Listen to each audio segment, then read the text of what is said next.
The fluorescent lights buzzed overhead like angry wasps as I tried to piece together where I was. Everything felt wrong.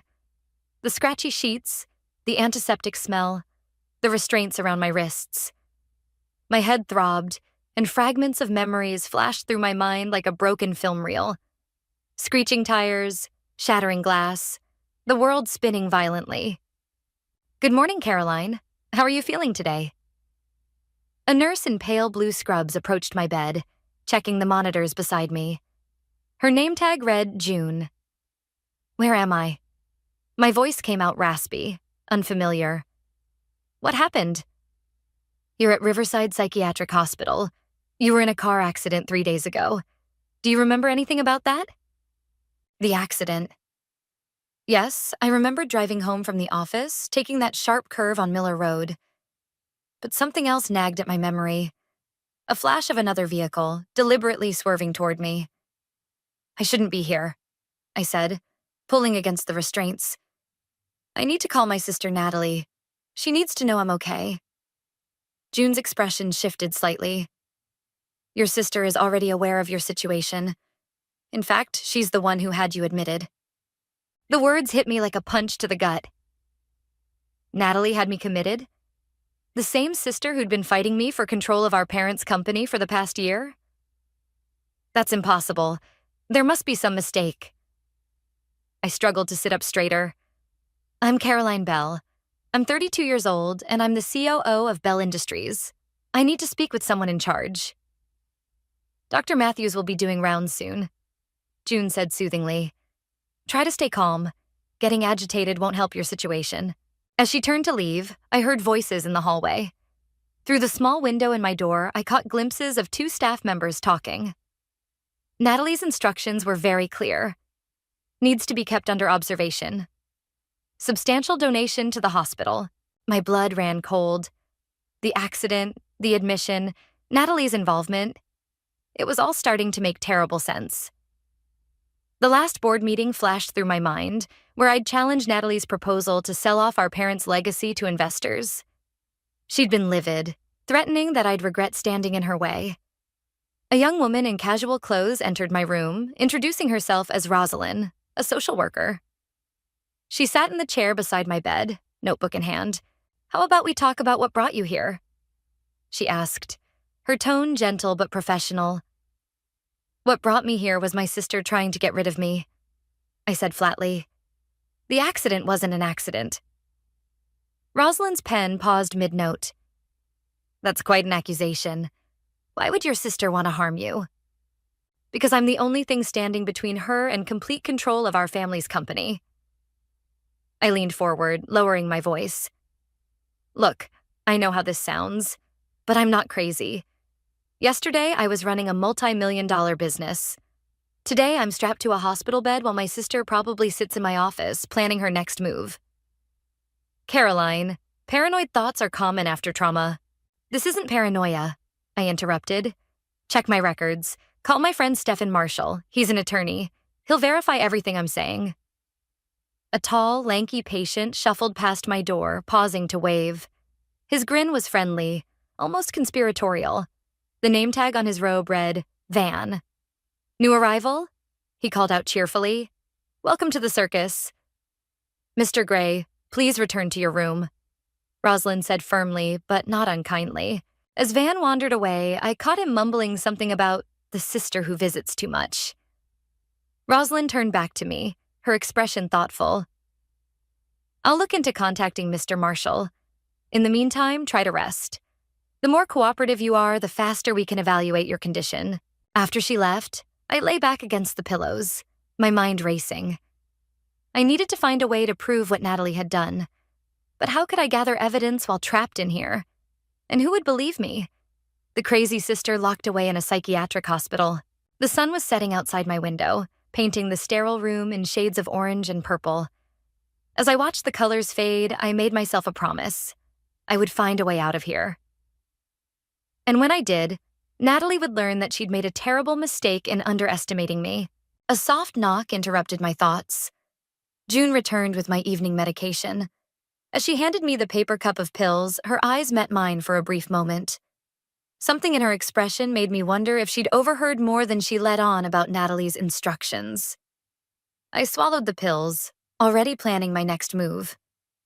If Natalie thought she could bury me in here, she was about to discover just how wrong she was. The group therapy room felt like a fishbowl, with its circular arrangement of chairs and watchful eyes. I'd been here 3 days now, learning the rhythms of the ward and searching for allies. Caroline, would you like to share today? Dr. Matthews gestured toward me, his clipboard poised. Before I could respond, Van spoke up from across the circle. Doc, let's not pressure the newbie. She's still getting her bearings. He winked at me, and I noticed how his seemingly scattered demeanor masked an alert intelligence. After the session, Van caught up with me in the common room. Your sister visited again this morning, he said casually, dealing cards for solitaire. Quite the actress, isn't she? All those concerned looks and whispered conversations with the staff. My hands clenched. You've seen Natalie? 3rd time this week. Always dressed like she's heading to a board meeting. Always leaving with a satisfied smile. He laid down an ace. The walls here have ears, you know. And eyes. Rosalind appeared beside us, clipboard in hand.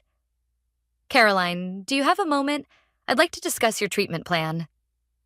In her office, Rosalind closed the door and lowered her voice. I've been reviewing your case. Something doesn't add up. Finally, someone who sees it. I leaned forward. Did you contact Stefan? I tried. Your sister has restricted your contacts list, but... She hesitated, then pulled out a file. I found inconsistencies in your admission papers. The toxicology report from the accident seems altered. A knock interrupted us. June entered with medication cups, but her expression was urgent. Dr. Matthews is heading this way for rounds. Rosalind quickly tucked the file away. As June set down the cups, she slipped something under my cup. A small folded note. Back in my room, I carefully unfolded it. Dig deeper. Not everyone here is on her payroll. That night, I couldn't sleep. The note burned in my mind, along with questions about who I could trust. A soft tap on my door broke through my thoughts. Midnight snack run. Van whispered, poking his head in. Want to join the adventure? In the dimly lit common room, Van introduced me to another patient, Maria, who worked in the hospital kitchen during the day. She passed us contraband cookies while Van kept watch. Your sister, Maria said between bites. She's been meeting with Dr. Matthews in his private office. Long meetings, never during normal hours. How do you know this? I deliver their coffee. They don't notice the kitchen staff. We're like furniture to them. She brushed crumbs from her robe. Yesterday, I heard them discussing your treatment duration. She wants you here long-term.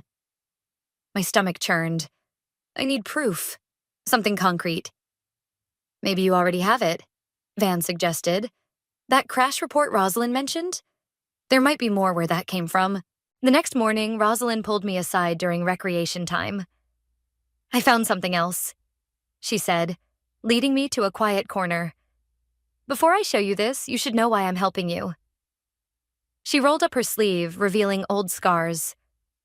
5 years ago, I was where you are. My brother had me committed when I discovered he was embezzling from our father's estate. By the time I got out, everything was gone. How did you end up working here? Part of my recovery was becoming a social worker. I promised myself I'd never let someone else go through what I did. She pulled out another document. This is the original police report from your accident. Notice anything strange? I scanned the paper. The witness statements, they're different from what I was told. And these skid marks, they show 2 vehicles, not one. Exactly. Someone modified the official record, but they missed this preliminary report. Footsteps approached. We quickly separated as Dr. Matthews rounded the corner.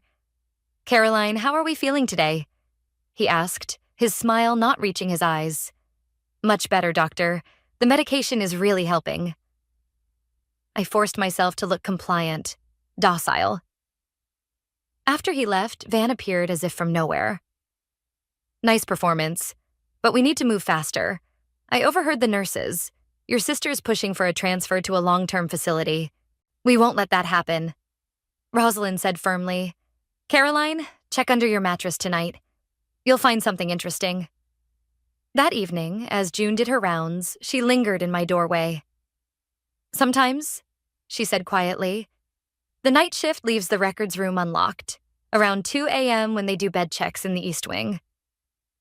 I slipped my hand under my mattress and found a small key card. My heart raced as I realized what it meant.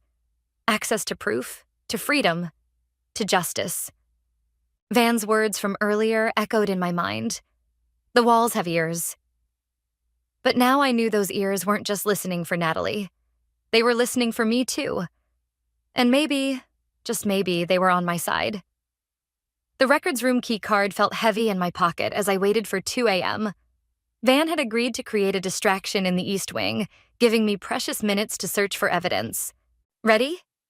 Rosalind whispered, appearing beside my bed. She was working a night shift, coordinating with June to ensure our path would be clear. Right on schedule, Van's voice echoed down the hallway. Spider, massive spider in my room, help, it's probably poisonous. As staff rushed to investigate, I slipped out of bed. June stood at her station, deliberately looking down at her paperwork as I passed. The records room lock clicked open smoothly. Rosalind guided me to a computer terminal while keeping watch at the door. Quick, she said. Search for your admission documents. My fingers flew across the keyboard. Look at this, I whispered. Natalie submitted a power of attorney form the day of the accident. The timestamp. It's before the crash even happened. Save it to this. Rosalind handed me a small USB drive. What else can you find? I dug deeper into the system, uncovering a trail of damning evidence. Emails between Natalie and Dr. Matthews discussing my treatment plan before I was even admitted. Financial transactions, modified medical reports. Caroline, Rosalind hissed. Someone's coming. I quickly closed the files and pulled the drive, but not before printing one crucial document. We barely made it into the supply closet before footsteps passed by. That was too close, Rosalind breathed. But look what I grabbed while you were searching. She pulled out a folder labeled Bell Industries Financial Records. Back in my room, we examined our findings. The folder contained copies of company documents showing massive transfers of funds just days before my accident. She's been embezzling, I said, connecting the dots. That's why she needed me out of the way. I was getting too close to the quarterly audit. A soft knock interrupted us. Van entered, looking pleased with himself. My performance was Oscar-worthy. You should have seen them trying to catch that imaginary spider. We found proof, I told him, showing the documents. But it's not enough. We need something concrete linking Natalie to the crash itself. About that, Van said, pulling out a crumpled piece of paper. Maria overheard your sister on the phone in the parking lot today. She wrote down the number. Rosalind's eyes widened. I recognize this area code. It's from the same region where your accident happened. The next morning, during my scheduled phone time, I called Stefan for the first time since my admission. Natalie had finally approved him as a contact, probably thinking it would make her look less suspicious. Caroline, thank God. I've been trying to reach you for weeks. Stefan, listen carefully. I don't have much time. I need you to investigate a phone number. After I recited the digits, he went quiet. That's interesting. Very interesting. What? What is it? That number belongs to Mike from Premier Auto Shop, the same garage where your car was taken after the crash. I'll pay him a visit. Later that day, during art therapy, Van passed me a note. Package arriving tomorrow. Special delivery. The package came hidden in my lunch tray. A small envelope containing photographs. They showed my mangled car at the garage, but more importantly, they showed clear evidence of tampering with the brake lines. This is it, Rosalind said, examining the photos. Physical proof of sabotage. There's more, June added, joining our hushed conversation. Dr. Matthews just received a large wire transfer from a shell company. I saw the notification on his computer when he left it unlocked. Let me guess, I said. The company traces back to Natalie? June nodded. I took screenshots. We spread our evidence across my bed. Financial records, admission documents, crash photos, phone records, and wire transfers. Each piece alone might not be enough, but together they told a story of calculated malice. "What's our next move?" Van asked. "We need to get this to the board of directors," I said. "But first, we need someone on the inside who can verify these documents." "I might know someone," Rosalind said. "Daniel, the board member who voted against your sister's last proposal. He's been asking questions about your sudden absence." As we formulated our plan, a familiar click of heels echoed down the hallway. Natalie's voice carried through the door as she spoke to Dr. Matthews. "Everything needs to be finalized before next week's board meeting," she was saying. "After that, we'll discuss moving her to a more permanent facility." We quickly gathered the evidence, hiding it just as my door opened. Natalie entered, her smile as artificial as ever. "Hello, dear sister," she said sweetly. "How are you feeling today?" I matched her fake smile with one of my own. "Better than you'll be feeling very soon." "Are you sure about this?" June asked, her hands shaking as she prepared to make the call. We were in the staff break room during her lunch break, using her personal phone. "It's our best shot," I said. "Daniel needs to hear this from someone inside the hospital, someone who can verify my condition." June dialed the number Rosalind had provided. After 3 rings, a deep voice answered. "Mr. Daniel, this is June Hopkins from Riverside Psychiatric. I'm calling about Caroline Bell." I held my breath as she explained the situation, carefully laying out the evidence of Dr. Matthews' collusion with Natalie. Daniel's responses were brief but intense enough that I could hear them through the phone. "You're saying she's being held against her will?" His voice crackled through the speaker. "With falsified medical records?" "We have proof," June replied. "But we need someone on the board to help us present it." A long pause followed. "Meet me tonight. The coffee shop 2 blocks from the hospital. 8 p.m. After ending the call, June turned to me. "How are we going to get you out of here for the meeting?" "Leave that to me," Van said, appearing in the doorway. "I've got a talent for creating chaos." That evening, as dinner service began, Van's plan unfolded. He started by dropping his tray, causing a commotion in the cafeteria. While staff rushed to clean up, Maria accidentally set off the smoke alarm in the kitchen. In the ensuing confusion, Rosalind escorted me through the service entrance where June waited in her car. "We have 45 minutes, Rosalind said. "Make them count." The coffee shop was quiet when we arrived. Daniel sat in a corner booth, his expression grave as we approached. "Caroline," he said, standing, "you look surprisingly well for someone supposedly having a psychotic break." "Funny how that works when you're not actually crazy," I replied, sliding into the booth. June spread out copies of our evidence on the table. Daniel's face darkened as he examined each document. "The board meeting is in 3 days," he said finally. "Natalie's planning to have you declared mentally incompetent and transfer your voting shares to her control." "Not if we can help it," June interjected. "But we need your help to get Caroline out legally." Daniel studied the wire transfer records. "This is definitely illegal, but we need more. Something that directly links Natalie to the crash." "Stefan's working on that," I said. "He's meeting with the mechanic tomorrow." Suddenly, June's phone buzzed. A text from Rosalind. "Dr. Matthews doing surprise rounds. Get back now." We rushed back to the hospital, barely making it before the doctor reached my floor. I slipped into bed just as his footsteps approached. "Everything okay in here?" Dr. Matthews asked, peering into my room. "Just fine." I smiled drowsily. The new medication really helps me sleep. The next morning, Van brought news during our daily walk in the hospital garden. "A package arrived for you," he whispered. Stefan dropped it off at the front desk. Rosalind intercepted it before Natalie's people could see it. In the privacy of Rosalind's office, we opened the package. Inside was a USB drive and a handwritten confession from Mike, the mechanic, detailing how Natalie had paid him to tamper with my car's brake lines. "This is it," Rosalind breathed. "This is what we needed." A knock at the door made us jump. June entered, looking pale. "We have a problem," she said. I just overheard Dr. Matthews on the phone. Natalie's moving up the timeline. She's transferring you to another facility tomorrow morning. What? She can't do that. I stood up, panic rising. She can with Dr. Matthews' approval, which she already has, June replied. The paperwork's being processed now. Van paced the small office. We need to move tonight. Daniel can help, right? He's not answering his phone, Rosalind said, trying the number again. Just then, my room phone rang. We rushed back, and I answered on speaker.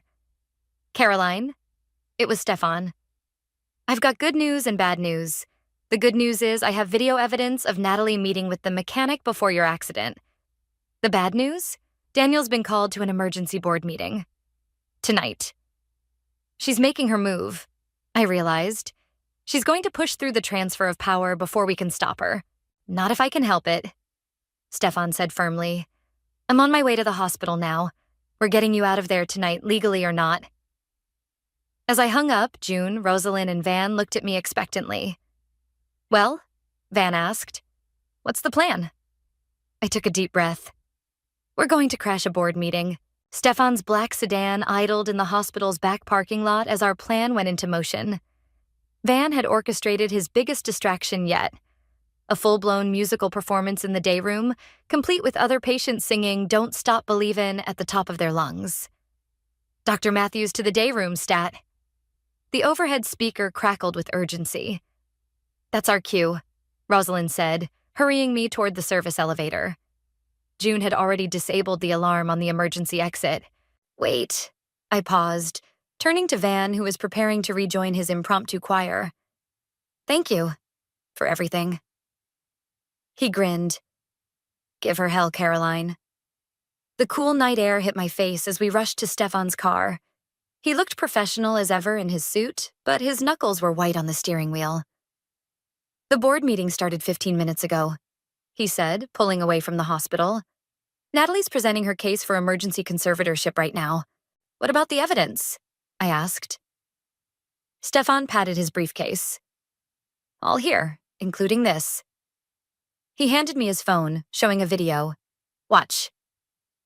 The footage showed Natalie meeting the mechanic in a parking garage 3 days before my accident. The audio was crystal clear. Make it look like an accident, Natalie's voice said. Once she's out of the way, the company's mine. Jesus, Rosalind whispered from the back seat. There's more, Stefan said. The mechanic gave us everything. Bank transfers, text messages, the whole plot. As we sped toward downtown, June called from the hospital. Dr. Matthews just discovered Caroline's missing. Natalie's been notified.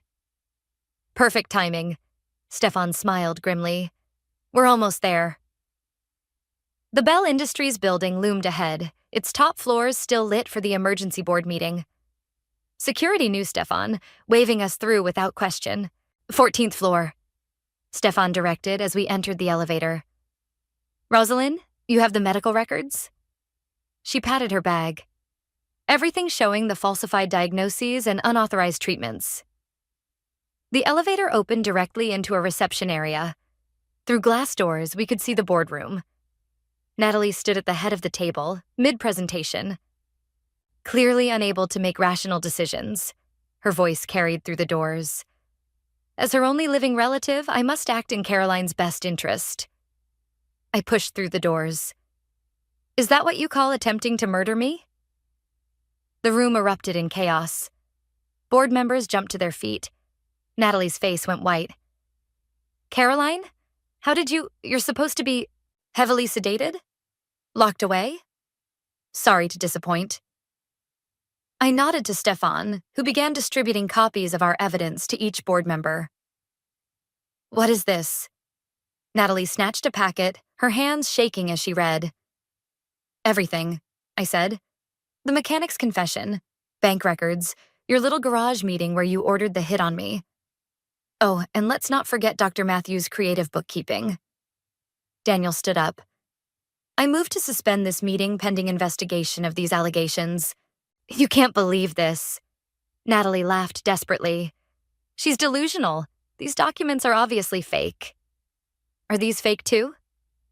Rosalind stepped forward, presenting her hospital credentials and the original medical records. I'm a licensed social worker, and I can testify that Ms. Bell has been held against her will under falsified psychiatric orders. Security arrived, summoned by another board member. Natalie's eyes darted toward the exit. Don't even think about it, Stefan warned. Police are already on their way. Why, Natalie? I asked, finally facing my sister directly. Was the company really worth trying to kill me? You never understood, she spat. You were always Mom and Dad's favorite. They never thought I could run things, but I showed them, didn't I? I almost had it all. Ms. Bell, a security guard approached Natalie. Please come with us. As they led her away, she turned back one last time. I should have made sure you were dead in that crash. The room fell silent.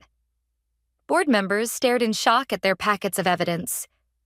Daniel was already on the phone with the company lawyers. Caroline, Stefan touched my arm. The police will want to take your statement. I nodded, suddenly exhausted. Rosalind squeezed my hand supportively. What happens now? She asked, looking around the boardroom. My boardroom. I felt a weight lift from my shoulders. Now? Now we rebuild. But first, I need to make some calls, starting with the hospital board about a certain Dr. Matthews. June texted. Dr. Matthews just got a visit from the medical board. Van's leading the whole ward and Nana, hey, goodbye. I couldn't help but smile. My makeshift family had come through. They'd believed in me when no one else would. As police officers entered the boardroom, I stood tall, ready to tell my story. Not as a victim, but as a survivor. Natalie had tried to bury me, not realizing I was a seed. And now, I was finally breaking through to the light. The police station buzzed with activity as I finished giving my statement. Detective Morris closed his notebook and leaned back in his chair. So, Dr. Matthews was receiving payments through a shell company registered in your sister's name? He asked. Yes, and there's more. I pulled out the USB drive. The hospital's financial records show irregular payments dating back months before my accident. Stefan entered the interview room with fresh coffee. The DA's office is moving quickly. They've already frozen Natalie's accounts and seized documents from her home. Ms. Bell, Detective Morris said, we'll need you to testify before a grand jury next week. Your sister's looking at attempted murder, conspiracy, fraud. A knock interrupted us. Rosalind poked her head in. Sorry, but you need to see this. She held up her phone, showing a news website. The headline read, Bell Industries Scandal, CEO arrested in murder plot against sister. The press is outside, Stefan warned, along with some board members demanding answers. I stood up, straightening my borrowed blazer. Then let's give them answers. The station's steps were crowded with reporters and cameras. Daniel waited at the bottom, looking concerned. The shareholders are panicking, he said quietly. We need to show stability. Fast. I approached the microphones, camera lights blinding me. I'll take questions. Ms. Bell, is it true your sister tried to have you killed? What about the psychiatric hospital cover-up? Will you resume control of Bell Industries? I held up my hand for silence. 3 weeks ago, I was nearly killed in what appeared to be a car accident. Today, we have proof it was a deliberate attempt on my life, orchestrated by my sister, Natalie Bell. But this isn't just about family betrayal. It's about corporate corruption that nearly destroyed a company our parents built from nothing. The cameras clicked frantically as I continued. Effective immediately, I'm resuming my position as COO. Our first priority will be a complete audit of all company transactions during my absence. Bell Industries has always stood for integrity, and that won't change. Back inside, June called with updates from the hospital. Dr. Matthews is under investigation by the medical board. Half the staff has come forward with statements about suspicious practices. How's Van doing? I asked. Leading a patient rebellion. They're demanding better food in the cafeteria now that the corrupt administration is gone. I laughed, then turned serious. June, I want to offer you a job. Head of HR at Bell Industries. We need someone with your integrity. There was a pause. Are you sure? Absolutely. Rosalind, too, if she wants it. Corporate Ethics Compliance Officer. Rosalind, who'd been listening, smiled. Count me in. Stefan interrupted with urgent news. Natalie's asking to see you. The holding cell was gray and cold. Natalie sat in an orange jumpsuit, her perfect makeup gone, her confidence shattered. Come to gloat? She asked as I sat across from her. No, I came to understand why. She laughed bitterly. You really don't know? Every time Mom and Dad praised your work, every time they chose you for important projects, I was just the backup plan. The spare. That's not true, and you know it. They loved us both. Love doesn't pay bills or build empires. She leaned forward. I had to prove I could do it better than you. I had to show them they were wrong about me. They're dead, Natalie. You were trying to prove something to ghosts. And now I've lost everything. Her voice cracked. The company, my freedom, my sister. I stood up. You lost me the moment you decided to kill me. Walking out, I found Stefan waiting. The board wants to meet tomorrow morning. Early damage control. Schedule it for 9. And Stefan? Thank you for believing me when everyone thought I was crazy. Hey, what are friends for? He smiled. Besides, you do the same for me. That evening, we gathered at my apartment. Stefan, Rosalind, June, and Van, now officially discharged. Pizza boxes littered the coffee table as we discussed the future.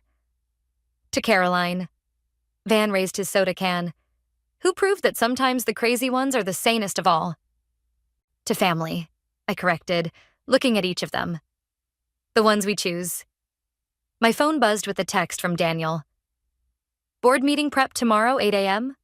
Also, PR wants to discuss company rebranding. I typed back, I'll be there, with my team. Rosalind caught my eye. Ready to face tomorrow? Looking around at my newfound family, I felt stronger than ever. More than ready. It's time to rebuild. Not just the company, but everything. The city lights twinkled outside my window, and for the first time since the accident, I felt truly free. Natalie had tried to write my ending, but instead, she'd only managed to give me a new beginning. The boardroom felt different this morning. Maybe it was the fresh flowers June had arranged, or maybe it was simply because I was finally sitting in my rightful place at the head of the table. The shareholders' meeting will begin in 5 minutes, Rosalind announced, tablet in hand. Press is already gathering in the lobby. Are you ready for this? Stefan asked, adjusting his tie. It's going to be intense. Before I could answer, Daniel rushed in. You need to see this. Natalie's lawyer just released a statement. He handed me his phone. The statement claimed I had fabricated evidence, manipulated vulnerable hospital staff, and orchestrated a hostile takeover of the company. She's desperate, Stefan said. The evidence is solid. The boardroom began filling with shareholders and board members. Some avoided my gaze, while others nodded respectfully. These were the same people who'd believed Natalie's lies about my mental state. Let's begin. I stood, commanding the room's attention. I know many of you have questions about recent events. Questions? A senior shareholder interrupted.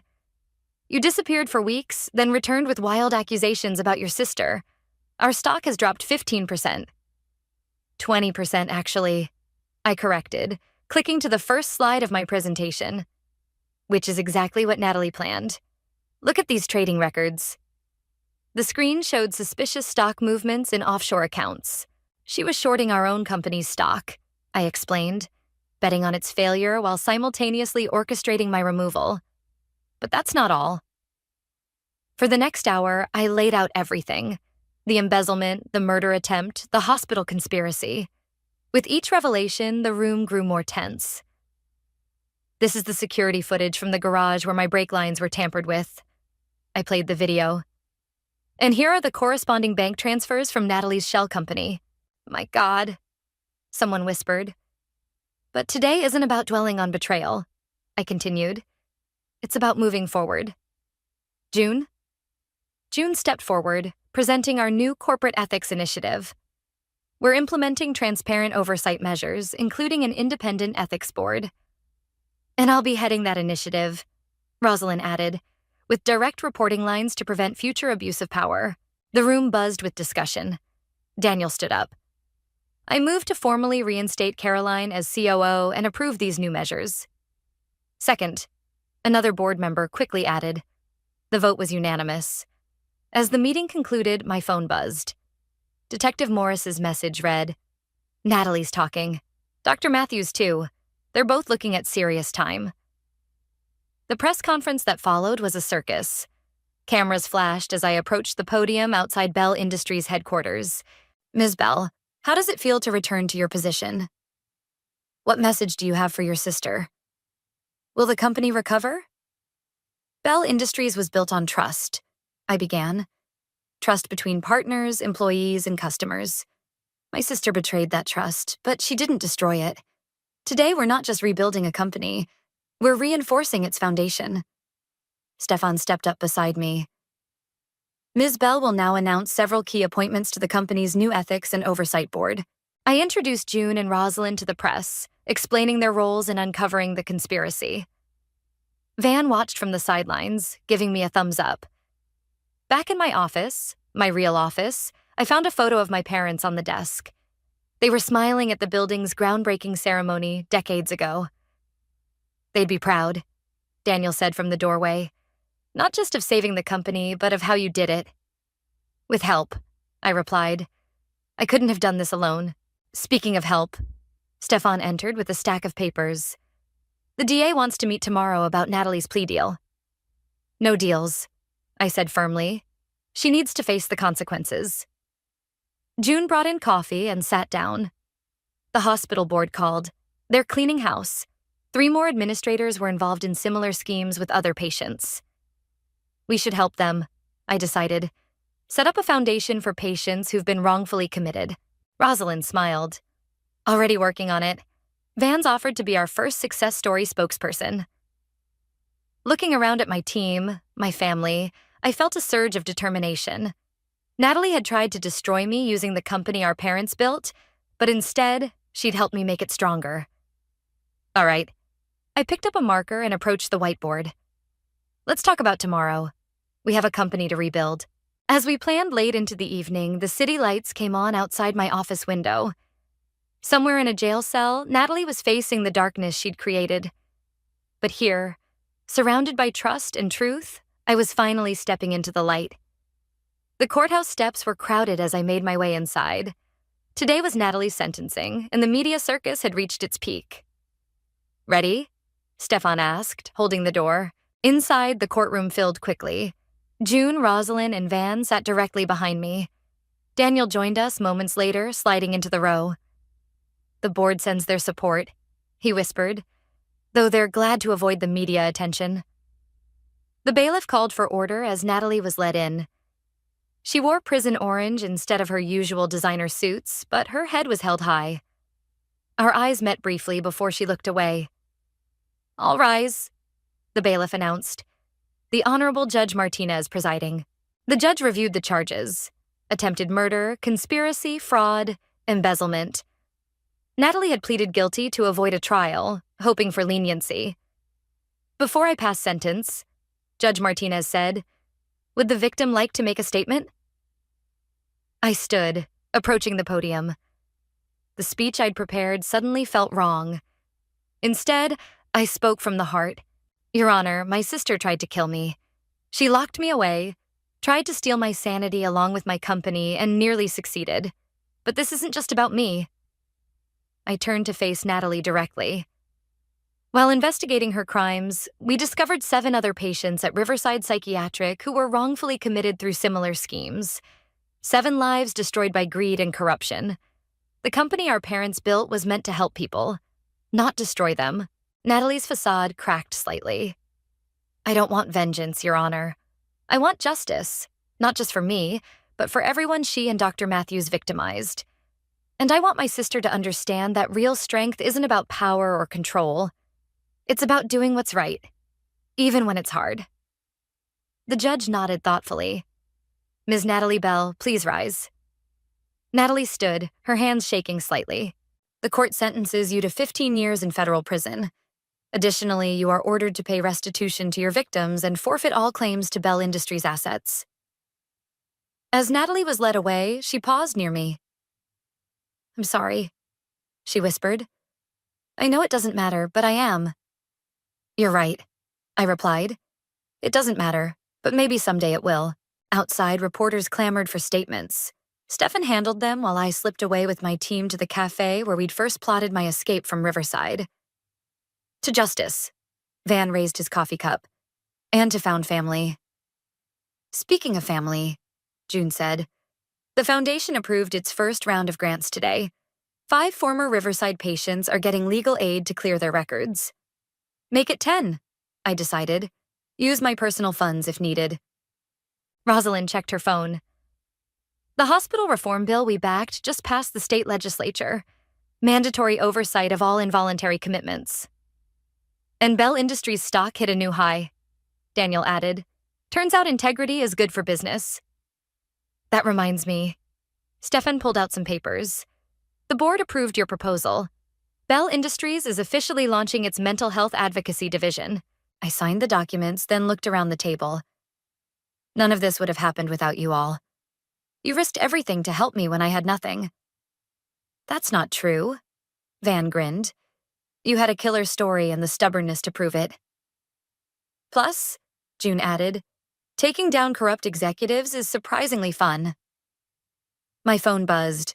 Detective Morris sending an update. Dr. Matthews had received 12 years and was cooperating in investigations of similar schemes at other hospitals.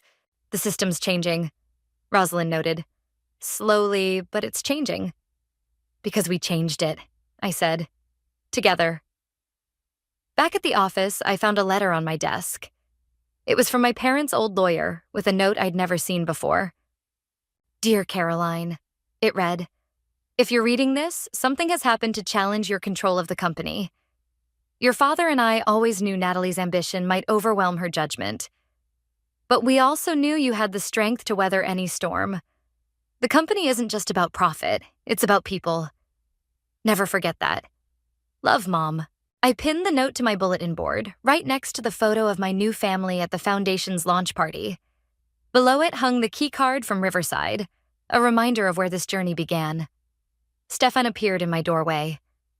"Emergency board meeting?" "No," I smiled. "Family dinner. The board can wait until tomorrow." As we left the office, the setting sun painted the city gold. Somewhere, Natalie was beginning her sentence, facing the consequences of her choices. But here, surrounded by the family I'd found and the purpose I'd discovered, I was exactly where I needed to be. Not just surviving, but thriving. Not just rebuilding, but creating something better. And most importantly, not alone. Never alone again.